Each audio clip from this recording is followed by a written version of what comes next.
दोस्तों, त्योहारों के बारे में सुनते ही आप क्या सोचते हैं? भारत जैसे देश में, जिसे त्योहारों का देश भी कहा जाता है, यहाँ त्योहार का नाम सुनते ही हम सभी का दिल खुशी से परिपूर्ण हो जाता है, क्योंकि हम भारतीय खुशियाँ मनाने के लिए बहाने ढूंढते हैं। यहाँ हर रोज कोई ना कोई कल्चरल कार्यक्रम या फिर कल्चरल फेस्टिवल होता ही रहता है।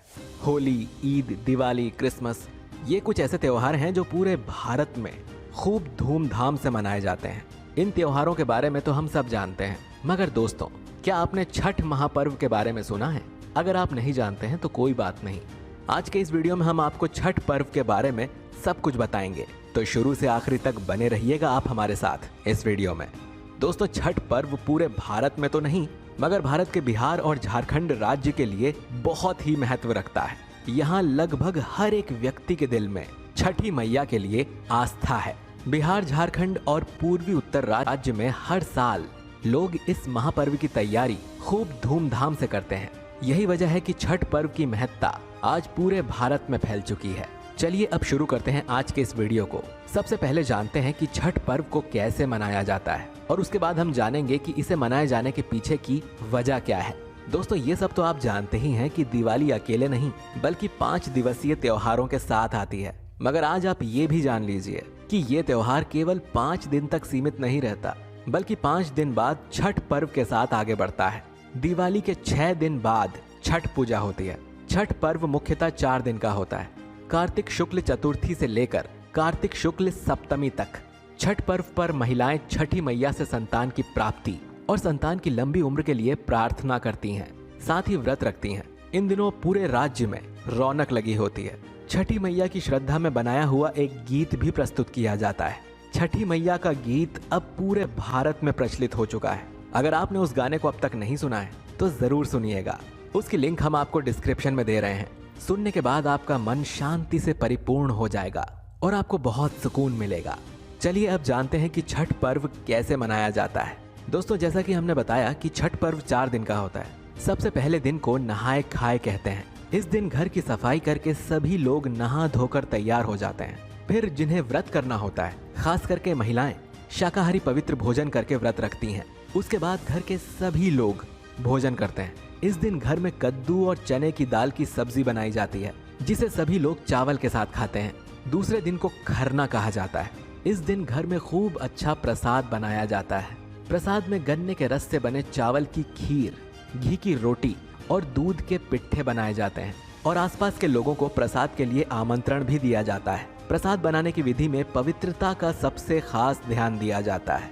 पहले दिन व्रत रखने वाले व्रती दिन भर उपवास करने के बाद खरना के दिन शाम को प्रसाद से अपना व्रत तोड़ते हैं।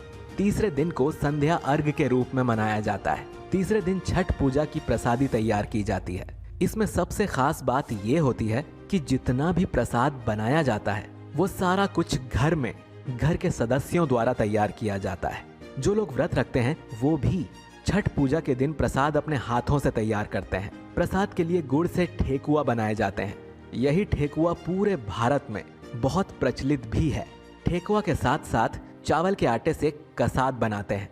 सब कुछ बांस या फिर मिट्टी से बने बर्तन का इस्तेमाल करके किया जाता है। फिर शाम में बांस के सूप में प्रसादी सजाई जाती है, जिसमें ठेकुआ के साथ साथ फलों का भी बहुत महत्व होता है। सभी लोग घाट की ओर चल पड़ते हैं और सूर्य देव को अर्घ चढ़ाते हैं। अर्घ पानी और दूध से दिया जाता है। फिर सभी व्रती प्रसाद की सूप के साथ छठी मैया की पूजा करते हैं। चौथे दिन सुबह का अर्घ होता है। इस दिन उगते हुए सूरज को अर्घ दिया जाता है। फिर सूर्य देवता की पूजा होती है। सभी लोग छठी मैया के जयकारे लगाते हैं, जिसके बाद सभी व्रतधारी को अपना व्रत तोड़ना होता है। कच्चे दूध के शरबत और थोड़े से प्रसाद से व्रत को तोड़ा जाता है। घाट में छठी मैया के गीत भी गाए जाते हैं। पूरा माहौल देखकर खुशियों का मेला सा लगता है। सभी लोग मन में आस्था लिए इस महापर्व को खूब अच्छे से मनाते हैं। इसी प्रकार इस 4 दिवसीय छठ पूजा का समापन होता है। चलिए अब हम जानते हैं कि छठ पूजा आखिर क्यों मनाई जाती है। दोस्तों, छठ पूजा को लेकर कई पौराणिक, उनमें से एक मान्यता ये है कि जब राजा प्रियवंत को संतान नहीं हो रही थी, तब महर्षि कश्यप ने एक यज्ञ आयोजित किया था, और जो खीर आहुति के लिए बनाई गई थी उसे महर्षि ने राजा प्रियवंत की पत्नी मालिनी को दे दिया था। ऐसा करने से उन्हें पुत्र की प्राप्ति हुई थी, मगर पुत्र मृत पैदा हुआ था। इससे राजा प्रियवंत को बहुत ही ज्यादा दुख हुआ था। फिर भी दिल पर पत्थर रखकर वो अपने पुत्र को शमशान ले गए। राजा पुत्र वियोग में अपना प्राण त्यागने लगे थे। तभी भगवान की मानस पुत्री देवसेना वहां प्रकट हुई। उन्होंने राजा को उनकी पूजा करने को कहा और लोगों को भी उनकी पूजा करने के लिए प्रेरित करने को कहा। उन्होंने राजा को ये भी कहा कि वो पृथ्वी के मूल प्रवृत्ति के छठे अंश में उत्पन्न हुई हैं, इसीलिए उन्हें षष्ठी भी कहा जाता है। राजा ने कार्तिक शुक्ल के छठे दिन देवसेना की पूजा की और ऐसा करते ही उनको संतान की प्राप्ति भी हो गई। इस बार पुत्र स्वस्थ था। राजा बहुत प्रसन्न हुए। यही वजह है कि उस दिन से लेकर आज तक हर वर्ष इसी दिन छठ पूजा की जाती है। दोस्तों, अब भी आपके मन में सवाल होगा कि आखिर छठी मैया कौन है। छठी मैया को उषा देवी भी कहा जाता है। छठी मैया और कोई नहीं बल्कि सूर्य देवता की बहन है और यही वजह है कि छठी मैया की पूजा और छठी मैया के गीत गाने से सूर्य भगवान बहुत प्रसन्न होते हैं। कहते हैं कि जो भी छठ पूजा को सच्ची आस्था के साथ करता है उसकी सारी मनोकामनाएं पूर्ण हो जाती हैं। खास करके महिलाएं जब अपने बच्चों के लिए प्रार्थना करती हैं तो छठी मैया उनकी प्रार्थना को कभी खाली नहीं जाने देती हैं।